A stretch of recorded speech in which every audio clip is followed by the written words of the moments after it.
يا مساء الفل على الحلوين، وحشتوني قوي قوي. يا رب تكونوا بألف خير. صيفتوا ولا لسه؟ ورجعتوا ولا لسه؟ وحضرتوا حاجات المدارس واستعديتوا ولا لسه؟ عايزه اقول لكم ان شاء الله هنعمل كل الترتيبات دي ان شاء الله الفتره اللي جايه كلها مع بعض. بس انا طبعا رجعت من المصيف، بصراحه كان في شويه هدوم كتيره قوي محتاجه ان هي تتغسل، مع ان انا والله سايبه الشقه كلها زي الفل. بس حرفيا انا رجعت من المصيف حاسه ان الشقه كلها اتكركبت اكتر. المهم انا خدت الاول النهارده اوضه النوم. عايزه اقول لكم ان الاوضه زي ما انتم شايفينها كده كانت كلها عباره عن هدوم محتاجه تتغسل وكركبه والحاجات دي كلها، وخدت الكبات وكل ده هغسله. وهغير برضو النهارده نظام الاوضه معاكم. المهم بس انا الاول كده بشيل كل الهدوم دي عشان احطها قدام التويليت، عشان انا باخد بقى الهدوم من قدام التويليت وكده ابدا ان انا اغسل الاسمر لوحده، الابيض لوحده، الالوان لوحده كده يعني. لميت بقى كل الهدوم النظيفه واللي محتاجه ان هي تتروق، حطيتها كلها على السرير، وهعمل البطانيه واحطها كده في جنب عشان لسه في باقي هدوم برضو محتاجه ان انا احطها على السرير عشان ابدا بقى ارتبها يعني. قبل ما امشي كنت مفضيه تحت السرير وواخده شنط من تحت السرير، فالهدوم الشتوي دي كانت في الهدوء في الشنط اللي كانت تحت السرير. المهم فجبت شنطه وحطيت فيها كل الهدوم دي. بس بدأت الأول كده أشيل الهدوم لأن لقيت فيها هدوم كمان صيفي وشرابات كنت جايباها معايا وكده من مطروح، وفي حاجات كده كانت برضو محتاجة ان هي تتغسل. أنا عموما بالنسبة لي الشراب لابسة واحدة وخلاص على كده لازم يتغسل. فكان في شرابات برضو كانت النهاردة كنا الولاد كانوا لابسينها، فقلت لا هي برضو اخدها ان انا اغسلها يعني، مع انها والله نظيفة. بس انا زي ما قلت لكم الشراب بالنسبة لي لابسة واحدة وبعد كده يتغسل. شلت بقى كل الهدوم اللي كانت على الارض اللي هي الشتوي يعني، وهجيب بقى كيسه الم فيها كل ده. عايزه اقول لكم ان المصليه اللي في ايديا اللي هي الموف دي انا جايباها من السعوديه وكاتبه عليها اسمي. خدوا بالكم لان انا سمعت على النت فيديو بيقولوا ان ده غلط وحرام، مش مستحب خالص ان انت تصلي على مصليه مكتوب عليها اسمك. فخدوا بالكم من حاجه زي كده. فانا حتى شلتها عشان اعينها في الدولاب، مش هصلي عليها وكده، فسبت مصليه تانية. هشيل برضو كل الهدوم اللي في الناحية التانية والشنط كلها هاخدها احطها جوه في الدولاب. الشنط دي بالنسبة لي بتبقى شنط سفر يعني. هجيب بقى الكيس ده. عايزه اقول لكم ان الكيس ده اصلا بينضغط، بس انا ما عملتوش بصراحه ولا يعني عارفين انتوا الكياس اللي هي بتاعت التخزين اللي بتعمليها بتنضغط كده على بعضها، هو دي الكيس دي. اظن انتوا كده فهمتوني. المهم انا جبت الكيس ده واحط فيه كل الهدوم الشتوي. انا حرفيا شايله هم دخول الصيفي ودخول الشتوي ده، مش عارفه ليه. حاسه ان الولاد بدات تكبر واللبس بدا يكتر يعني. عارفين والولاد صغيرين ما كنتش بحس خالص بطلوع الصيفي والشتوي ده. كل ما الولاد ما شاء الله بيكبروا وكل ما اللبس ما بيزيد والاول كان بتبقى اللبس الاطفال اللي هو الصغنطاطين دول الصغير قوي ده كان بيبقى مش حاجه يعني، فما كانش بياخد مكان.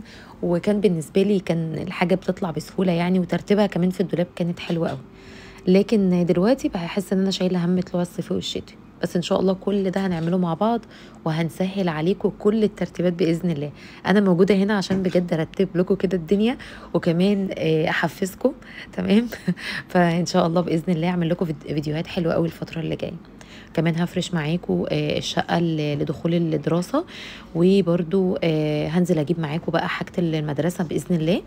لسه ان شاء الله الباك بتاعت اياد لسه ما جبتهاش، ان شاء الله هجيبها برضو. هوريكم كل حاجه واقول لكم الاسعار، ولسه البوتل ولسه اللانش بوكس. مش عارفه اللانش بوكس اللي عندي هتنفع ولا لا، بس هي تمشي برضو يعني، حجمها كويس. فلسه هشوف برضو ترتيبات المدرسه بالنسبه لي ايه. بس ان شاء الله احنا عندنا حمله نظافه حلوه قوي قوي قبل المدرسه، هشجعكم عليها باذن الله. متنسوش بقى تعملوا لايك للفيديو وتشجعوني كده، عايزه كومنتات حلوه كده يا بنات عشان نتشجع كده مع بعض ان شاء الله كتير قوي على اليوتيوب. انا طولت لكم الفيديو عشان انتوا بتحبوا قوي الفيديو ما يبقاش قصير، بتحبوا الفيديو الطويل يعني. فعملت لكم بقى الفيديو ده طويل. تمام. هشيل بقى كل الهدوم دي زي ما قلت لكم كده وهحطها تحت السرير. بس مش هحطها تحت السرير ده لان لقيت تحت السرير ده كومبليت. هاخدها واحطها في الاوضه التانية. بس انا النهارده هروق الاوضه دي بس وهقف على كده. بكره ان شاء الله يعني الفيديو ده معمول النهارده اللي هو هينزل لكم برده النهارده. ان شاء الله بكره هاخد اوضه الاطفال والليفنج برده هروقه معاكم باذن الله وهنزله لكم. انا صوتي تعبان قوي، حاسه ان انا مجهده قوي من الترويق، فبجد فصلت خالص النهارده. بس ان شاء الله هقوم بقى معاكم كل يوم بدري وناخد اليوم كده من اوله ونرتب ونعمل كل حاجه. صح يا ليلو؟ برافو عليك. هشيل بقى كل الهدوم. ربنا يقوينا والله العظيم على ترتيباتنا وشغلنا وبيتنا وحياتنا، والله العظيم فعلا يعني الله يعيننا. احنا اكيد ربنا هيجازينا خير على كل اللي احنا بنشوفه ده، ترتيبات وتنظيفات. احنا مش حمل الحاجات دي والله. انا كنت بنام 24 ساعه في ال 24 ساعه، قمت لقيت نفسي اتجوزت وخلفت وورايا مسؤوليات قد كده، ما اعرفش بصراحه ايه ده. الحمد لله والله. اللهم لك الحمد ولك الشكر يا رب. هشيل بقى بقيه الهدوم دي، الكيسه التانية ما كفتش، فهشيل بقيه الهدوم دي هحطها في الكيس ده لحد ما اجيب كيسه تانية يعني برضو من نفس بتاعه التخزين دي. هي بتتباع اصلا هنا عندنا في كفر الشيخ يعني عند الشيطاني، فلقيتها فهجيب تاني باذن الله. برضو منهم حلوين قوي بصراحه، وبياخدوا كميه هدوم حلوه جدا يعني. تمام. هشيل برضو الهدوم دي كلها. بصوا انا بعمل بقى ايه. انا بشيل الهدوم، يعني مثلا هدومي بحطها على جنب، الهدوم مثلا الولاد بحطها على جنب، هدوم الخروج على جنب، الفوط على جنب، الملايات على جنب. انا الدولاب عندي كله متكركب، محتاج ان هو برضو بقالي فتره عايزه اعمله بصراحه، وخلاص بقى انا هتشجع ان انا اعمله كده. هو دلوقتي بدا ان هو يعني اعرف ارتبه وكده، فدلوقتي هاخد بقى الدولاب الفتره اللي جايه ارتب كل ده. بس انا هاخد كل حاجه دلوقتي هحطها كده زي ما هي، مش هطبق ولا هعمل اي حاجه، لان زي ما قلت لكم الدولاب ده هياخد فيديو تاني خالص خالص لوحده ارتبه باذن الله. تمام. وهعمل لكم برضو فيديو عشان اوريكم طريقه حلوه قوي قوي لترتيب الدولاب. اهم حاجه بس لو انت اول مره تتابعيني اعملي لي سبسكرايب عشان يوصل لك كل الفيديوهات اللي جايه ان شاء الله، وبرضو فعلي الجرس. اول مره اتكلم على منصه اليوتيوب وكده، فمش عارفه اقول ايه. الاول كنت بقول فولو ومش عارفه ايه، دلوقتي هنا سبسكرايب وفعلوا الجرس. المهم انتوا عارفين يا بنات هتعملوا ايه، فاعملوا اللي انا بقول لكم عليه ده وخلاص، ولايك طبعا. وهقرا ان شاء الله كل كومنتاتكم باذن الله على اليوتيوب، وهرد عليكم كلكم باذن الله. تمام. هاخد بقى التسريحه هروقها كلها. بصوا انا بروق الاوضه تماما عشان لما اجي انقلها او اجي ان انا ارتبها تبقى الاوضه بالنسبه لي نظيفه. تمام. فانا روقت كل حاجه، على يعني روقت الكومودين وروقت الدولاب، سوري روقت الهدوم، روقت السرير، كل حاجه. دخلت برضو في هدوم على فكره دخلتها تحت السرير ده، بس حطيت شنطه او شنطتين تقريبا لسه هحطهم دلوقتي. تمام. بس قلت الاول برضو ارتب التسريحه كويس، عشان التسريحه عندي برضو كانت متكركبه، وعاوزه اجيب لها منظم بصراحه ياخد بقى كل ده يبقى في جنب تاني خالص كده ايه لوحده، يعني ما يبقاش عندي كذا منظم كده، فاهميني؟ فان شاء الله برضو هرتب التسريحه برضو معاكم، هعملها مع الفيديو بتاع الدولاب ان شاء الله. تمام. انا بس النهارده برتب وبحط كل حاجه كده في مكانها، وغيرت نظام الاوضه. بكره لسه هلمع العفش، وهاخد اوضه الاطفال واوضه والليفنج باذن الله. تمام. بالنسبه للاوضه زي ما قلت لكم انا برتب بس كده، لكن لسه طبعا ما عملتش فيها اي حاجه، تعتبر بس انا برتبها بس عشان اعرف بعد كده اروق يعني. تمام. هشيل برضو كل الحاجات اللي هي بتبقى على مش عارفه اسمه ايه، العسكري. العسكري، مش عارفه، ما بحبش اقول الكلمه دي. المهم حطيت ده في البوكس اللي هو موجود ده، وحطيت المصاحف برضو، بس انا هشيلها من مكانها عشان انا هاجي دلوقتي هقلب الاوضه، فهتبقى المصاحف كده في وش السرير، فده حرام يعني، فانا هشيلها احطها في حته تانية جنب الولاد كده. تمام. شلت بقى كل الحاجه اللي على الارض زي ما انتم شايفين. تمام. هنقل بقى حاجه حاجه. شلت الاول العسكري ده كده في جنب عشان ده يتحط تحت التلفزيون. هوريكم دلوقتي انا هعمل ايه.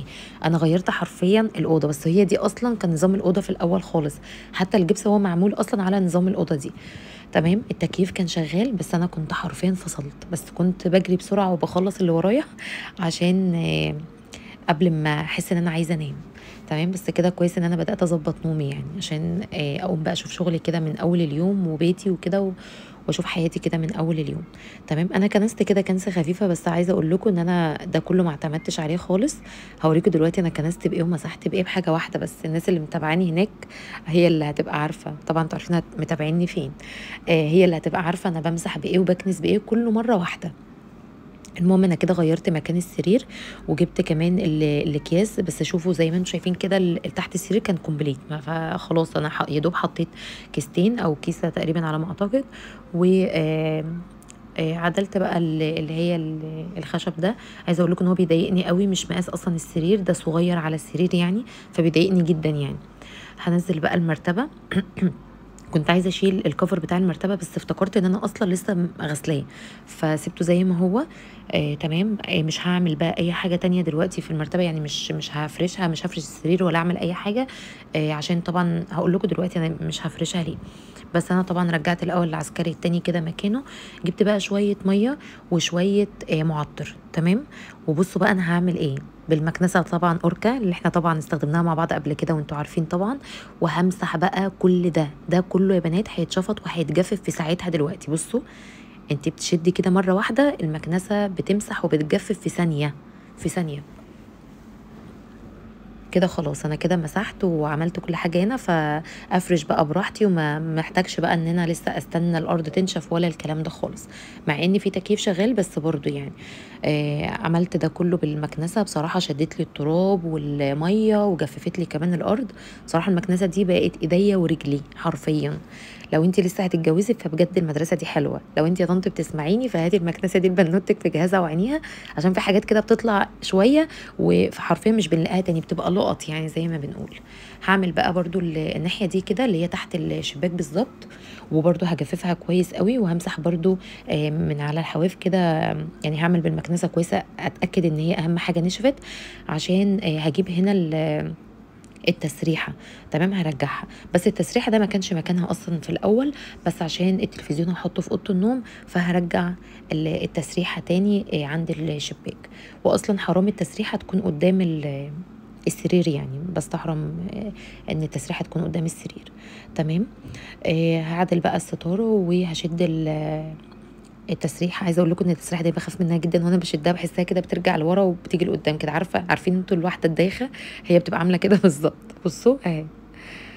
فهحاول كده على قد ما اقدر كده ايه اسحبها بره. هقول لكم على طريقه حلوه قوي عشان تسحبوا بيها اي حاجه عفشه او كده وما ما ياخدش معاكم وقت ولا تتعبي فيه. شويه ميه تحت الرجول كده او ما بين الرجول، وشدي الحاجه اللي انت بتشديها تلاقيها في ثانيه بتتشد معاكي حتى لو ايه باللذي. عايزه اقول لكم ان النيش عندي بعمله كده لان النيش بيقعد فتره في مكانه، فلما باجي انقله ثابت بقى يعني. عارفين الرجول بقى ثابته في الارض ما بتحركش بسهوله خالص. فبعمل بقى ايه، بحط شويه ميه زي ما بقول لكم كده واشد، بيتشد معايا بسهوله جدا. اي حاجه اعمليها كده هتتشد معاكي بسهوله. يعني التسريحه اصلا الاول ما كانتش عايزه تشد اصلا. فجبت شويه ميه وعملتها وكده فجت يعني معايا بسرعه. تمام. همسح برضو الناحيه دي كده عشان اجيب العسكري في المكان ده، واحط برضو الكرسي واحط انا اوريدي اصلا كنت حاطه الشماعه. تمام. بس الشماعه برضو لسه محتاجه تتروق، في حاجات عليها عايزه اشيلها وعايزه اروقها وكده. تمام. هكنس برضو كل ده بالمكنسه. عايزه اقول لكم المكنسه سهلت لي كتير جدا جدا جدا. بصوا، شفط وتراب وميه وكل حاجه كل حاجه. احسن مكنسه بصراحه شفتها. عايزه اقول لكم ان اوركا فيها كمان مكنسه بس، فخدي بالك عشان وانتي بتشتريها اساليه هي المكنسه دي برضو بتسحب الميه ولا مكنسه بس. لان فيها سحبان الميه، وفيها اللي هي القطعه بتاعه السجاد والانتريه وال والمراتب وكده تنظيف يعني الحاجات دي، وفيها مكنسه بس. الفرق تقريبا 800 جنيه، مش كتير يعني. فانا رايي طبعا تجيبي ان هي بقى فيها كل حاجه، فتبقى ايدك ورجلك بقى، لا محتاجه ماب ولا محتاجه اي حاجه من الكلام ده. تمام. هنشف برضو المنطقه دي كده، وحطيت طبعا السجاده زي ما انتم شفتوها كده جوه. وهنشف برضو المنطقه دي عشان افرش هنا السجاده. بصراحه انا عندي التسريحه والادراج وكل ده محتاج ان هو يتروق، فده كله برضو هروقه ان شاء الله زي ما قلت لكم مع الدولاب. هاخد اوضه اوضه كده اروق فيها كل حاجه لحد ما اخليها زي الفل. هفرش بقى السجاده هنا، وبرضو هحط ميه هنا كده وهمسح برضو. كنت عايزه اجيب برضو من تحت الدولاب، بس ان شاء الله مره تانية بقى هبقى اكنس كويس قوي من تحت الدولاب. واحاول بقى ان انا اجيب ده بالمساحه، لان طبعا المكنسه مش هتنزل تحت الدولاب يعني. فعشان كده ما حطيتش ميه تحت الدولاب ولا كده، يا دوب بس مسحت كده من على الوش. بس عايزه اقول لكم ان ريحه الاوضه كانت تجنن. بصوا، شويه طراوه بقى على شويه معطر، الاوضه بجد كانت ريحتها حلوه، كنتش عايزه اطلع منها. لدرجه ان اياد ابني دخل الاوضه بيقول ايه الاوضه الحلوه دي، الاوضه الحلوه دي. قلت له حلوه كده، النظام كده حلو. قال لي اه. صح يا اودو. ماشي. احط بقى كمان المشايه دي هنا، وهشيل بقى كل الباسكت عشان كان اتمال على اخره يعني. هفضيه كله واشيل بقى كل ده. هجيب بقى المكنسه وده كله بقى هكنسه يعني. بس بصوا الولاد اصلا كانوا واكلين حاجات وكانت نازله كده تحت الدولاب فشدتها. وهغسل برضو الباسكت ده وبعد كده ابقى احطه. بصوا عملت بالمكنسه برضو مكانها كده. بس كده واحط بقى ايه الباسكت. بصوا بقى الاوضه كده خلاص خلصت. كنت مستنيه بقى في واحد يعني يجي يركب لي هنا ال التلفزيون، لان بصراحه ما كنتش عارفه اركبه وكنت خايفه ان هو يقع مني، لان ما شاء الله التلفزيون كبير. فما رضيتش ان انا اكذب وكده، فجبته هو حط التلفزيون وركبه وخلاه زي الفل. عشان كده ما كنتش عايزه افرش السرير خالص ولا احط اي ملايه، عشان لو عفر او عمل اي حاجه ما كنتش اعرف طبعا ان هو الموضوع مسامير بس قلت برضو لا مش هفرش دلوقتي الملايه الا بعد اما يركب يعني التلفزيون وكده. تمام. هنفض برضو السرير، وفي الاخر خالص قمت عامله ده كله برضو بالمكنسه تاني. انا عندي هسوس النظافه بصراحه، فده كله هعمله بالمكنسه. انا احلى حاجه فيها بصراحه في التنظيف ان انا لما بمسك اوضه بمسكها تنظيف، ما بعرفش انظف اي كلام يعني بصراحه. فالنهارده بس عشان انا تعبت ما عرفتش اعمل الدولاب وما عرفتش المع الخشب. فده ان شاء الله زي ما قلت لكم هعمله معاكم مره تانية. بس انا حرفيا لما بنظف بحب انظف بذمه يعني. ولسه زي ما قلت لكم برضو لسه بقى التنظيف اللي قبل الدراسه ده تنظيف تاني خالص. وهنفرش بقى سجاد جديد وحاجات حلوه باذن الله. تمام. هنفرش بقى بديل سجاد، يعني انتوا عارفين بقى خلاص ما عدناش بقى السجاد ده ما عادش من مقامنا بقى. احنا هنفرش بديل سجاد بقى حاجات كده حلوه كده. هحط بقى الملايه وهعدلها بقى كويس. وبعد كده انا بحب احط الملايه كده تحت المرتبه عشان تمسك كويس. تمام. هجيب بقى البطانيه. انا البطانيه صيف وشتاء معايا عشان طبعا التكييف وكده، فما بشيلهاش مع ان انا عندي كوفرتيات كتير قوي. بس انا ما بطلعهاش بجد يعني، لا صيف ولا شتاء الكوفرتيات دي بتطلع. فهحط بقى البطانيه. وهجيب كمان الخداديه والمخده. هشيل كل ده اغيره برضو. ما كنتش عايزه اشيلهم برضو الا بعد ما خلاص وانا بفرش السرير عشان برضو ما يتطربوش وكده. تبقى الحاجه نظيفه يعني. انا عملت بقى حاجه من فتره. شلت يا بنات كل الاكياس اللي هي بتاعه المخده اللي هي البيضه دي زي ما انتم شايفينها كده. شلتها كلها فكتها. طبعا ده كله من جوه فايبر. عايزه اقول لكم ان انا شلتها وغسلتها. تمام. ورجعتها جديده زي الاول لانها طبعا كانت كلها عباره عن بقع وما كانتش نظيفه خالص من يوم ما اتجوزت وكده. فشلتها وغسلتها غسله حلوه. ورحت مخيطاها تاني. فبجد انا عايزه اقول لكم ان انا فرحانه جدا ان انا اصلا عملت الحركه دي من فتره. والحمد لله رجعت الخداديات زي الفل سوري المخدات زي الفل وجميل. لسه لي بقى الخداديات. فان شاء الله باذن الله برضو هعملهم الفتره اللي جايه في تنظيفات بقى المدارس وكده. هعملهم برضو وهنضفهم واغسلهم واخليهم برضو زي الفل. هحط بقى المخده وهعمل برضو الخداديه. بس هسيب هنا خداديه واحده بس، مش محتاجه خالص ان انا احط اتنين يعني. فكفايه واحده قوي في الاوضه. بس انا كده خلصت خلاص الاوضه. ما فاضلش فيها اي حاجه الحمد لله. زي ما قلت لكم بس فاضل لي التلميع بقى وترويق الدولاب والحاجات ديت وابقى انا كده خلاص. انا كده زي الفل. هشد بقى الستاره واعدل بقى كده ايه الأوضة بقى كويس. بصوا بقى منظر الأوضة بعد ما خلصت. ايه رأيكم؟ النظام ده كده أحسن ولا الأول؟ هستنى بقى رأيكم في الكومنتات. وما تنسوش بقى تعملوا لايك واستنوا الفيديو اللي جاي إن شاء الله يا حلوين.